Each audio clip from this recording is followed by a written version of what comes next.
Price the Lord. ஆண்டவரும் இரட்சகருமாய் இருக்கிற இயேசு கிறிஸ்துவின் நாமத்தினாலே தினம் ஒரு தீர்க்க தரிசனம் என்கிற தேவனுடைய வார்த்தைக்கு உங்களை வரவேற்கிறோம்.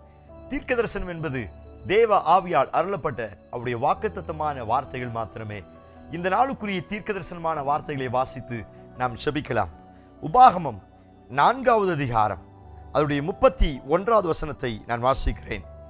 உன் தேவனாகிய கர்த்தர் இரக்கமுள்ள தேவனாய் இருக்கிறபடியினால் அவர் உன்னை கைவிடவும் மாட்டார், உன்னை அழிக்கவும் மாட்டார்.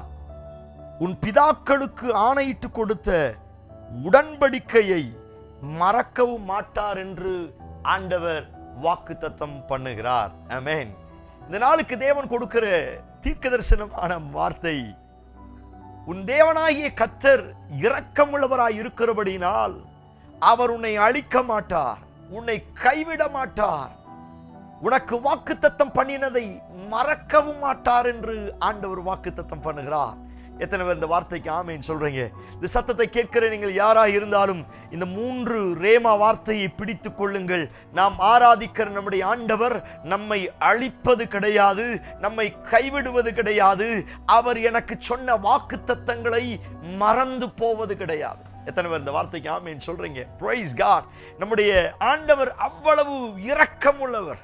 பைபிளை வாசிக்கிறோம், 3ஆம் 4ஆம் தலைமுறை மட்டும் கணக்கு கேட்பேன், 1000 தலைமுறை மட்டும் இரக்கம் செய்வேன். சோத்ரு, என் வாழ்நாள் முழுவதிலும் அவர் எனக்கு இரக்கம் செய்ய வல்லமையுள்ளவராய் இருக்கிறார்.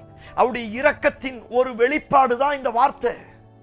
நம்முடைய ஆண்டவர் எவ்வளவு இரக்கம் உள்ளவராய் இருக்கிறார் அப்படிங்கிற எடுத்துக்காட்டு தான் இந்த வார்த்தை. இந்த வார்த்தையில் ஆண்டவர் சொல்லுகிறார், நான் உன்னை அழிக்கவும் மாட்டேன், உன்னை கைவிடவும் மாட்டேன், உனக்கு சொன்ன வார்த்தையை நான் மறக்கவும் மாட்டேன். எத்தனை பேர் இந்த வார்த்தைக்கு ஆமென் சொல்றீங்க?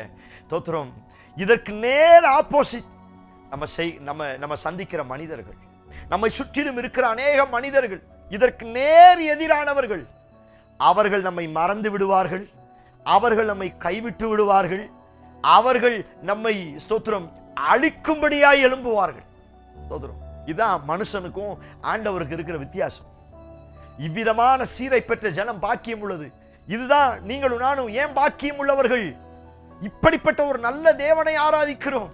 நான் பார்க்கிற மனுஷன் எப்படா என்னை அழிக்கலான்னு பார்க்கிறான். நான் பார்க்கிற மனுஷன் அநேக நேரத்தில் என்னை கைவிடுறான். அவனை நம்ப வச்சு என்னை கடைசியில கைவிட்டு விடுகிறான், என்னை அழிக்கும்படியாய் எழும்பி வருகிறான். அநேக நேரத்தில் அவனால் நான் மறக்கப்படுகிறேன். அவன் எனக்கு பண்ண பிராமிஸ், எனக்கு பண்ண சொன்ன வார்த்தைகள் மறந்து விடுகிறான். ஒருவேளை இந்த சத்தத்தை கேட்கிற நீங்கள் அநேக மனிதர்களால் கைவிடப்பட்ட நிலைமையில், அநேக மனிதர்களால் மறக்கப்பட்ட நிலைமையில், அநேக மனிதர்கள் அழிக்கும்படியாய் அப்படிப்பட்ட நிலைமையில் இந்த சத்தத்தை கேட்கிறீங்களா? உங்களை பார்த்து தான் ஆண்டவர் சொல்கிறார், அவனை நம்புவதை பார்க்கலும் கர்த்தர் பேரில் பற்றுதலாய் இருப்பதை நலம். நீ அவனை பார்க்காத, அவனை பார்ப்பதை காட்டிலும் இயேசுவை பார். நாசியில் எந்த மனுஷனை நம்பாத. நாசில் சுவாசம் உள்ளவருடைய நம்பிக்கை விருதா. பிரியமான தேவனுடைய பிள்ளைகளே, உங்களை அழிக்காத கர்த்தர் ஒருவர் இருக்கிறார், உங்களை மறக்காத தேவன் ஒருவர் இருக்கிறார், உங்களை கைவிடாத ஒருவர் இருக்கிறார். கைவிடப்பட்ட நிலைமையில, மறக்கப்பட்ட நிலைமையில, அழிக்கப்பட்ட நிலைமையில் இந்த சத்தத்தை கேட்கிறீங்களா? சகோதரனே, சகோதரியே, உங்களை பார்த்து ஆண்டவர் தீர்க்க தரிசனமாய் சொல்லுகிறார், மனுஷனை போல அல்ல. பொய் சொல்லுவதற்கு மனுஷனை போல அல்ல, மனமாறுவதற்கு மனுபுத்திரனை போல அல்ல. நான் உங்களை அழிக்கவும் மாட்டேன், உங்களை கைவிடவும் மாட்டேன். உனக்கு சொன்ன வாக்குத்தத்தம், உன் கூட ஒரு உடன்படிக்கை, ஒரு கவனன் பண்ணல, அதை ஒரு நாளும் மறக்க மாட்டேன். ரிசீவ் பண்ணுங்க. ஆமென் சொல்லி ரிசீவ் பண்ணுங்க. கர்த்தர் உங்க குடும்பத்தை கைவிட மாட்டார். யார் கைவிட்டாலும், பெற்ற தாய் தந்தைகள் யார் கைவிட்டாலும் கர்த்தர் உங்களை கைவிட மாட்டார். அழிப்பதற்கு அவர் ஒரு நாளும் விரும்ப மாட்டார். இயேசுவை பிடிக்க வரும் பொழுது ஒரு சீசன் பட்டயத்தை எடுத்து காதை வெட்டினானா, ஆண்டவர் அந்த காதை எடுத்து ஒட்டி வச்சாதான்.